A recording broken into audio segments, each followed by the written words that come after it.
pazemībā, lēnprātībā un pacītībā. Esiet īcitīgi ticiet pret citu un pīdodiet cits citam, ja vienam ir ko sildzietīs par otru. Tāpat kā Kungs jums ir pīdevis, tāpat arī jūs. Bet pori tam visam ītērtīs mīlestībā, kas ir pilnības saite, un jūsu sirdī, lai valda Kristus miers, uz kuru jūs esat aicinoti vienā mīsā. Esiet arī pateicīgi. Kristus vārds, lai bagotīgi meid jūsu vidū, visā gudrībā pamocīt un paskubinīt citu ar psalmiem, himnom un garīgum dzīsmam, žēlsirdības īspaidā, dzīdot Dievam savā sirdī, un visu, ko viņi jūs darat, vārdos vai darbos, visu darīt Kunga Jēzus Kristus vārdā, pateikdamīs caur jo Dievam Tāvam. Sīvas, esiet padevīgas saviem vēriem, kā tam jābūt Kunga vārdā. Vēri, mīlit savus sīvas un nāciet korbi pret jom. Bārni, esiet paklausīgi vecākiem visos lītos, jo tas pateik Kungam. Tevi nekaitinīt savus bārnus, lai viņi nezaudēj goru, tie ir svātu rakstu vārdi. Pateicība Dievam!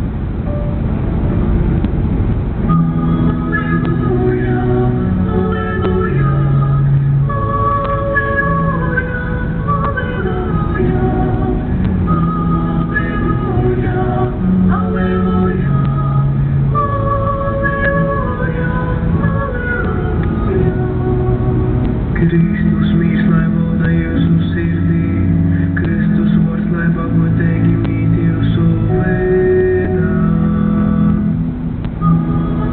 Alleluja, alleluja,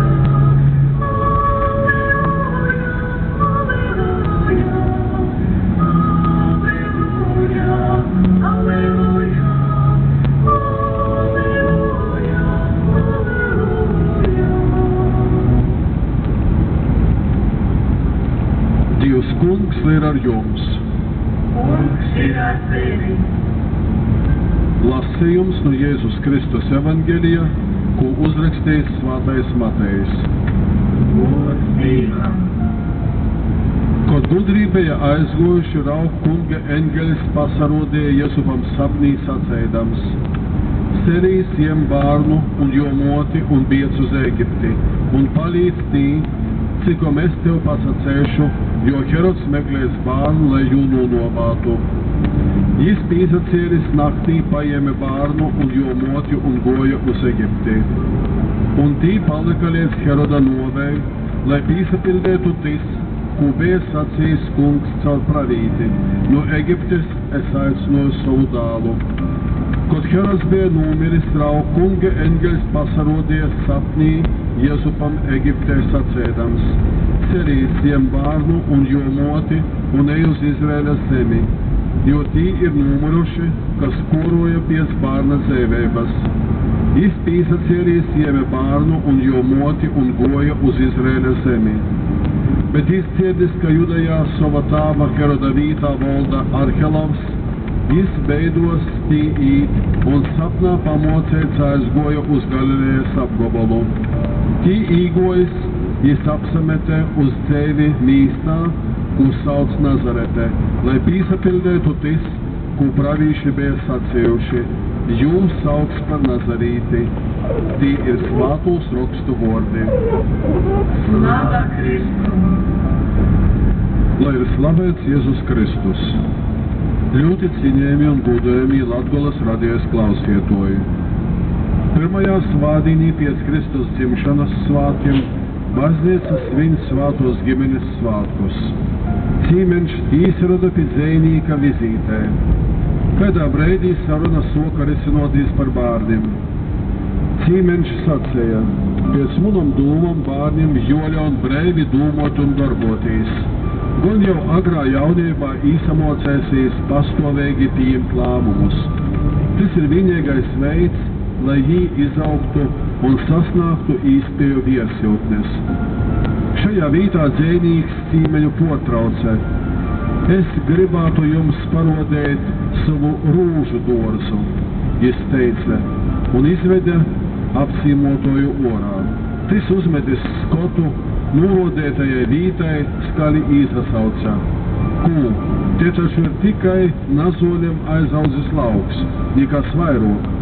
Dzējnieks atteica, te vienmēr bija pilns ar rozēm, bet tagad es nodūmoju, ka atstošu dozu likteņa varā, lai te sauk, kai grib, un lūk rezultāts. Tikai nazoļes. Šos dienas svātki liek mums padomot audzinošanas tēmu. Dievs, kurš ir mūsu tāvs, atsaklojās mums, kai dīviškais pedagogs. Šodien daudz tiek runots par audzinošanu. Runās jautājumi, kai audzinot, kādam jābūt prasībam pret bērnu, cik daudz un ko prasēt. Ir stingras audzinošanas, fiziskas stropes pīkritēji. Ir arī taidi, kuri atzīst bez stresa, bezprasību audzinošanu, atstājot bērnam pilnīgu rīcības brīvību. Tāda pieeja tiek pausta šāda tipa teicīņos. Līdz jū mīrā, napīstīt jū. Ja es gribēs, tot izdarēs. Nanervozē bērnu un tam līdzīgi. Bet kāds savukārt ir uzrakstījis šādus paušļus vecākiem. Vecāki dūdiet saviem bērniem visu, ko viņi koroja, un tot viņi būs pārliecināti, ka viņiem pieder pasaule.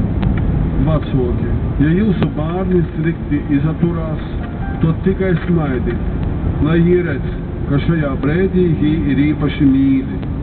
Vecāki vienmēr saviem bērniem sakārtojot rūtaļlītes, uzplojot bērnu gultu, sakūpīt uztabu, lai viņi redz, ka to visu pīsano, kas darēt citiem. Vecāki vienmēr dūdit saviem bērniem tik daudz naudas, cik viņi grib. Tas būtu kaut kas šausmīgs priekš jūsu mīļajiem bērniem, ja viņi piekšņi uzzinotu, ka ir jāstrādāj, lai kaut ko saimtu. Vecāki dūdit saviem bērniem vislabākos un visdārgākos lītas, jo citādi viņi var kļūt nāpīrinoti un nanovērtēti. Vecāki vienmēr atzīstit, ka jūsu bērniem ir taisnība, tikai visi citi nosastojās pret tīm. Vecāki, ja jūsu bērns ir galīgs sliņķis, tad skaidrojiet sev un sakiet citiem, ka iztais ir pīzimis. Vecāki, ja pildēsiet šos bauslības, tad sasagatavojities uz osaru un cīšanu pilnu ceļi. Tādu jūs noteikti būsiet nopelnījuši. Tas ir sopīgs, daudzu ģimeņu un audzinošanas īstošu tāls. Ir vietas par to padomot, lai vēlāk nebūtu joīvot sava audzinošanas darba rīvktī augļi. Gudrais sīraks pamoca mūsus, ka audzinošana darbojās pēc savienotu strauku principa. Ja kāds cīnēs savu tāvu, tad jū cīnēs bērni, jo jī redzot, ka tāvs izatur pret savu tāvu, mocēsīs jū cīnēt, lai cilvēks izamocētos pareizi ceļot, tam joteik daudz pot porbaudētam. Tā ir dara Dievs, kurš porbauda cilvēku. Porbaudījums ir tikšanos kā ar labu, tā arī ar ļaunu un arī ar cīšanam. Kā cilvēks var izaturēties Dieva priekšā? Jis var pateikt, te ir muna dzīve, un es, vienīgi es, būšu par to noteicies. Un Dievs atbildēs, labi, dari kā gribi, taču lai tev pēc tam nav pret mani pretenzijas par to, kas tevi dzīvē piemeklēs. Daudzi cilvēki nespēj lūkoties uz priekšu, lai saprastu savu darbu iespējamos sekas. Domāju, viņi nonāk vēl lielākā nabrēvē. Svarīga lieta ir vecākiem atvest pie Dieva savus bērnus, kā to darīja Jēzus vecāki. Dīvnumā bērns ciet Dieva vārdu un palīdz veidotīs sirdsapziņai. Tur bērns sajem vislielāko dāvanu, Dieva svētību un palīdzību. Vecāki māc rēkot bērniem greznes vīsības, orda un dzimšanas dīnos, arī savos jubilejos, teik dāvanotas dārgas lītas. Bet kodēļ tik reti ir tie gadījumi, kad vecāki šādos savas ģimenes svātkos atnāk uz baznīcu un piedalās svētajā misē, kas īpaši tiek svinēta jūs ģimenes jūs bērna veselības nolūmā vai kādā citā nolūmā, kas izrīt no kādas ģimenē esošas problēmas, vai gan uzdāvinot šādu svātu misiju nebūtu visskaistoko un visvietēgoko dāvana. Visi vecāki vēlējās redzēt savus bērnus laimīgus, taču kodēļ tik maz tiek domāts par jūsu dvieseles skaistumu un mūžīgu laimi? Svātais Pols atgādināja, ka ģimenē jāvalda savstarpējai mīlestībai, bet te savukārt pieprasa savstarpēju cīņu, paklausību un rūpes citiem par citu. Patīsa audzinošana notiek mīlestības atmosferā. Lūgsim šodien par mūsu ģimenēm, lai bērni timos mocētos tikai labu un skaistu. Labu un skaistu var mocēties tikai tad, ja mēs esam kopā ar Jēzu, ja mēs klausamies Jēzus vārdus. Amen. Attendiamus Betlemī gādēni,